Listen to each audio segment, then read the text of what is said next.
কিছু কি বললে?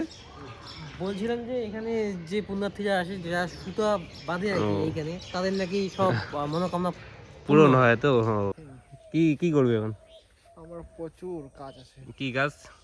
মোবাইল দেখা, শুয়ে থাকা। So guys, welcome back to my YouTube channel. তো গাইস, আজকে ব্লগ শুরু করতে অনেক দেরি হলো, কেননা কাজ অনেক, ফার্মের কাজ, আর এদিকে আলু গাড়া কাজ অনেক। আর আজকে যেটা দেখতে পাচ্ছ, আর এখন আমি যাচ্ছি গাইস বাড়ির দিকে, এক জায়গায় যাব। দেখি কাউকে ফোন করি, ভাই একা একা তো ঘোরা অসম্ভব হয়ে যায় না, এর জন্য দেখি ফোন করি, কেউ যদি যায় ওর সঙ্গে যাবো, নাহলে তোমাদের গিয়ে দেখাবো যেই জায়গায় যাচ্ছি। চলো। তো গাইস, এখন আমি ফার্মের আসতাম, মানে এটা আমার ফার্ম, ওদিক থেকে গেলাম, ওদিকে ঘর আছে একটা, আর এদিকে দেখতে পাচ্ছ ফার্মের বাইরের ভিউটা, আর এদিকে রাস্তা। বাড়ি আমাদের বাড়ি এখান থেকে প্রায় 500 মিটার দূর, 500 মিটার ওইরকমই আসবে। আর এদিকে একটা ফলের বাগান, এখন তো সিজন জানোই, ফল এখন ফল আসতেছে। চলো। তো গাইস, আমার সামনে আছে অমৃত ভাই, ওকে যেতে বলতেছি, ভাই যাচ্ছে, যাবে না বলছে। কেন যাবি না বল, এটা কারণটা বল ভাই। আমার অনেক কারণ আছে। হ্যাঁ, কি কারণ এটা বল আগে। আমি এখন ব্যস্ত মানুষ। ভাই মোবাইলে গান শুনতেছে, তাও মানে যাওয়া যাবে না, বেকার পড়ে যাচ্ছে ছেলেরা, বোঝাই যায় না কেন যাচ্ছে না। কি যাবি? No, nothing. কি কি করবি এখন? আমার প্রচুর কাজ আছে। কি কাজ? মোবাইল দেখা, শুয়ে থাকা। ও, ওইগুলো ভিডিও আসে না। তো গাইস, অমৃত ভাই তো বলছে যাবে না। দেখি ওদিকে আরেকটা ভাই আছে, ওকে ফোন করি, ও যদি যায় ওকে নিয়েই যাবো। চলো ভাই, ফার্ম থেকে অনেক বাইরে বের হলাম, কেননা ভাই মানি ব্যাগটা ভুলে গেছে এদিকে। চলো। তো গাইস, ফাইনালি আমার সঙ্গে যাচ্ছে রবিন ভাই, ফোন করলাম এখনই। চলো, ফাইনালি চলে এলাম জলপেশ মন্দির, আর এটা হচ্ছে জলপেশ গেট, দেখতেই পাচ্ছ। আর আজকে হচ্ছে রোববার, হাট, যেটা বলতে গেলে হচ্ছে জলপেশ হাট।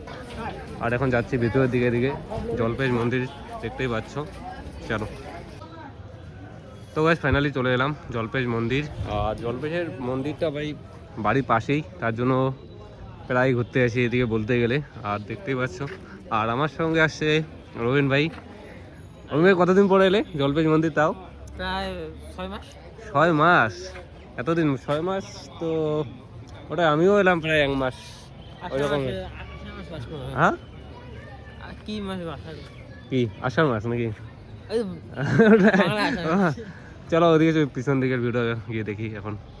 তো গাইস, ফাইনালি জলপেশ মন্দিরের পুরো ভিউটা দেখতেই পাচ্ছ। আর এখন যেটা আমরা যাচ্ছি ওদিকে পিছন দিকে, আর এদিকটা যেটা বলতে গেলে এদিকেও যাওয়া যায়, এদিকে একটা গাছ আছে যেটা অনেক সুন্দর দেখতে লাগবে ভিউটা।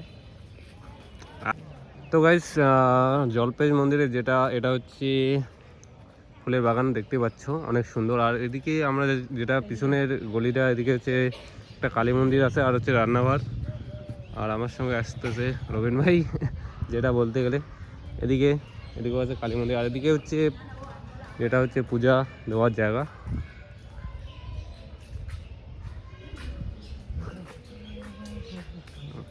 আর এটা হচ্ছে যেটা তো লেখা আছে ভোগের নিয়মাবলী, যেটা হচ্ছে রান্নাঘর, দেখতে পাচ্ছ। আর এদিকে যাচ্ছি এখন, এদিকে গিয়ে দেখাচ্ছি তোমাদের ভিউটা।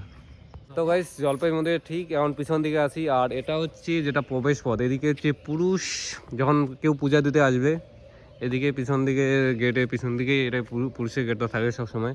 আর এদিকেও একটা টিকিট ঘর আছে, মেন টিকিট ঘরটা যেটা বলতে গেলে ওদিকে সামনে আছে। আর এদিকে সামনে যেটা বলতে গেলে ডোবা একটা, জলপেশ মন্দিরের পুকুর, এখানেই এই পূজা দিতে গেলে সবাই স্নান করে, দেখতে পাচ্ছ সামনে। ওদিকে পুণ্যার্থী, আর ওদিকে এখন মানে বন্ধ আছে। আর এদিক থেকেই দেখাচ্ছি তোমাদের এটা। আর এদিকে যেটা, এদিকে হচ্ছে মেলার গেট, যেটা গেটের নাম হচ্ছে শিব চতুর্দশী গেট, দেখতেই পাচ্ছ অনেক সুন্দর গেটটা। আর এই ভিউটা দেখতে পাচ্ছ গাইস, পুরো ভিউটা দেখতে গেলে এইরকম লাগবে পিছনের। তো গাইস, এদিক থেকে এখন যাচ্ছি পিছনে গেট দিয়ে, এখন যাচ্ছি আমরা সামনের দিকে, যেটা এদিকে তোমাদের দোকান, যে কোনো ভাই পূজার জিনিসপত্র নিতে পারবে এদিকে। আর এদিকে কেন বন্ধ আছে ওটা জানি না। আর এদিকে এখন নতুন যেটা ঘর করে দিছে, যেটা বলতে গেলে পূজার জন্য, মানে এদিকে এখন লাইন দাঁড়াতে হবে পূজা দিতে, মানে বলে বোম আসলে। আর সামনেই দেখতে পাচ্ছ যেটা হচ্ছে টিকিট ঘর। তো গাইস সামনেই এদিকে একটা অশোক গাছ দেখতেই পাচ্ছ, আর এদিকে হচ্ছে নন্দী মহাকাল মন্দির, আর জলপাইগুড়ি মন্দিরটা এদিকেই দেখতে পাচ্ছ, অনেক সুন্দর। যেটা সবাই বলে যে এখানে নাকি সুতো বাঁধলে নাকি মনে হয় সব কি বলার আছে বলো? না রবিন ভাই কি বলতেছে ভাই? রবিন ভাই কিছু কি বললে? বলছিলাম যে এখানে যে পুণ্যার্থীরা আসে, যারা সুতো বাঁধে আর কি এইখানে, তাদের নাকি সব মনোকামনা পূরণ হয় তো, সবাই বলে, সবাই বাড়ছে দেখতে পাচ্ছ। তো গাইস ফাইনালি এখন আমরা যাচ্ছি বাড়ির দিকে, যেটা বাড়ির দিকে প্রস্থান করছি। প্রস্থান করতেছি।